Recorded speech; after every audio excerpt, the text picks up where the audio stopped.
I walked over to it, and as soon as I opened the door, the sunlight hit me in the face, blurred my vision.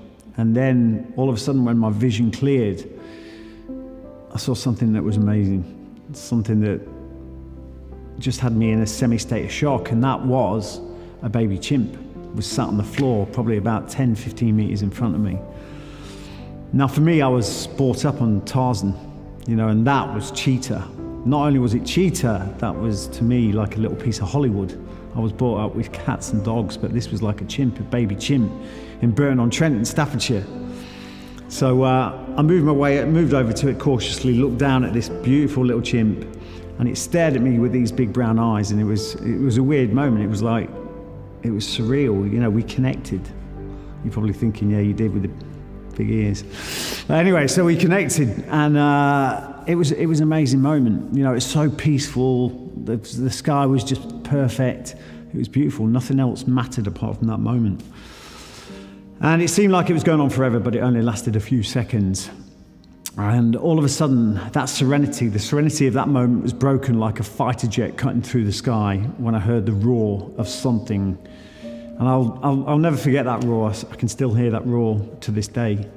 And as I looked into the background, there were some shadows. There was some like a trailer parked there, but it was all enclosed. The whole area was enclosed, and something was moving, and it roared again. And all of a sudden, those shadows turned into what was a very big chimp, especially compared to the baby chimp, especially compared to the size of me as a 10-year-old boy. And it was making its way towards me at Mach 10, doing the whole sideways chimp thing. And it was roaring, it was absolutely ferocious. It wanted to do one thing, and that was to kill me and protect its baby. And at that point, I was like a deer in the headlights, but I thought, shit, I've got to move. And as I thought that, this chimp pounced straight through the air. It must have been about 20 foot, straight over the baby chimp. And all of a sudden, the blue sky turned to black, and this thing landed on top of me, pinned me to the floor, and started going about me, just basically trying to kill me. And it was like a drummer in a rock band. It was smashing down with its fists onto my chest. The first one winded me, knocked everything out of me, and then it started trying to kill me. And at one point I looked up, and I knew that if I didn't do something, I was going to die. And then I saw blood. There was blood flying around. It wasn't the chimp's blood, it was mine.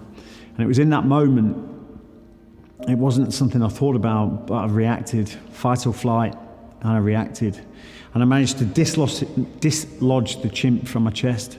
It gave me probably about a couple of inches just to pull my knee up to my chest, smashed it in the chimp's chest with my foot, full force, and it knocked it a couple of feet away. That gave me just enough space just to scurry away, and then this chimp got up and it came on its final attack to kill me. And just as it got to me, the chain caught its neck. And if it wasn't for that chain, I wouldn't be here today. And there I'm stood there, again, like I say, 10-year-old, very young, and I'm dripping with blood, marks all over me where it, chewed me. And then the whole place erupted. This woman came over and she said, look, we're going to have to get you looked at. And at that point, she put a hand around my wrist, and then she turned it over, and she was in a state of shock as she turned it over. As you can see, that's a large part missing, but half my arm was just hanging out. That was the worst damage, and there was blood everywhere, and she pretty much fainted. Ambulance came, went to the hospital. That's quite a long story. It went on and on from there, and caught gangrene in my arm, nearly lost my arm a couple of weeks after that. But yeah, that was a shocking experience for me, but for me, that was my first break point. And that typifies the meaning behind break point. It was that moment where I had to step into the short-term discomfort for any long-term gain. The long-term gain was living that day. The short-term discomfort was taking the fight to the chimp. And that, for me, although that was my first break point, that's how people live their lives. They're not prepared to step into that discomfort, knowing that on the other side of that is the long-term gain. The way we're wired, and this is the way people operate basically, is everyone's taking short-term comfort. whether that's drugs, drink, relationships, job choices, all the choices they make knowing there's a level of comfort there. And if you want to achieve anything in life, if you want to achieve success at work, success in any aspect of your life, you need to take short-term discomfort for long-term gain. And that really, like I say, was my first break point, and the reason why my book is called Breakpoint, the reason my company is called Breakpoint.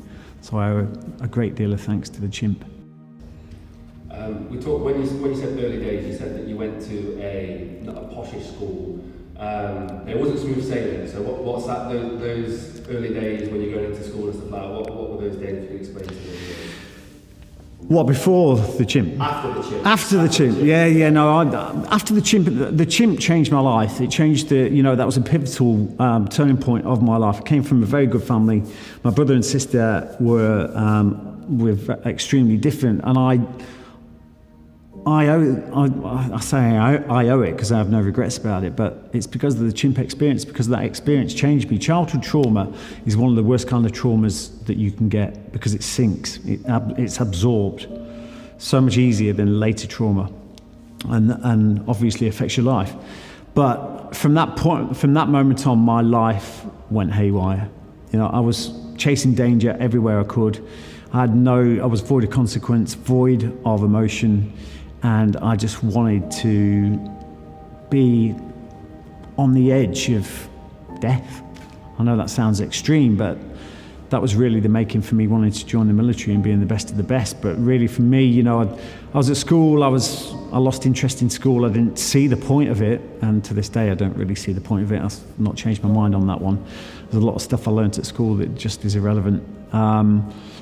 But for me, I lost interest at school, and then I wanted to, it just wasn't high enough adrenaline for me. I was good at my sports and stuff like that, but then I started, pushing the boundaries a bit too far. And that's probably one thing I do regret, because it caused my family a lot of pain and discomfort with that. But yeah, I was doing stupid stuff like stealing stuff from shop and all that kind of stuff, but just not because I needed it, just because it made me feel alive. So you decided quite early on that you wanted to go down the military route. Yeah.